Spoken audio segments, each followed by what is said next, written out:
Hey, what's up, guys? All right, so thank you first and foremost for all the questions that are coming in, and I got a really good one from Roseanne, and she asked a really interesting question, and it pertains though to some of you who are asking a lot about dairy, Roseanne's actually talking about a very specific kind of dairy. What she's talking about is something called kefir. So here's the question, then I'm going to go into a little bit of background and hopefully give you some really good information that will help you out with your weight loss journey and your digestive system. So here we go. Roseanne asked, she says, I'm trying to start this program, but I'm also starting to include kefir into our family's diet to have better digestive health. I'm making it myself with organic whole milk. Will this be okay?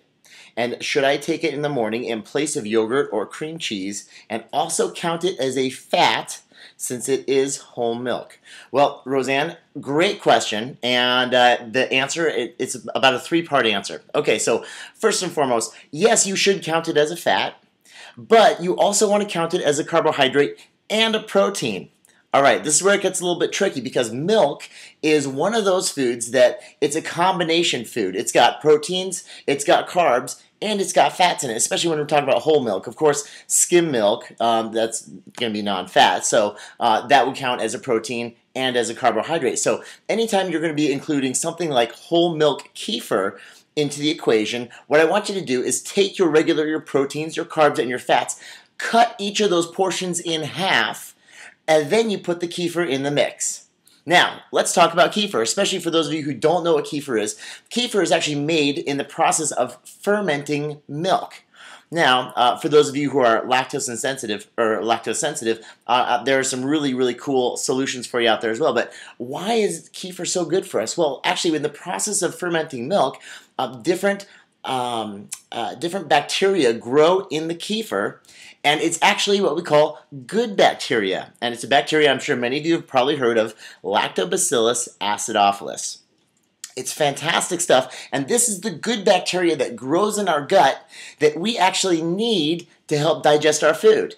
And so the more Lactobacillus acidophilus that we can get into our system, the better it is for us. It's friendly bacteria. These bacteria, they're so good for us because they help us break down our food more efficiently and more effectively.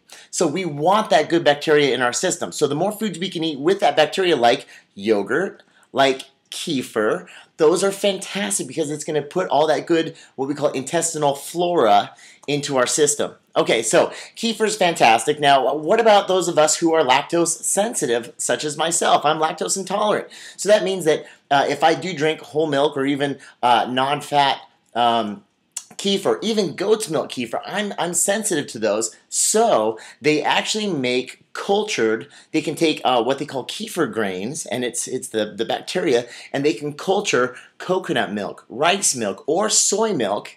And so we can still get the same Lactobacillus acidophilus and all those incredible cultures into our gut. So this is actually a brand that I love right here, and this is cultured coconut milk right here.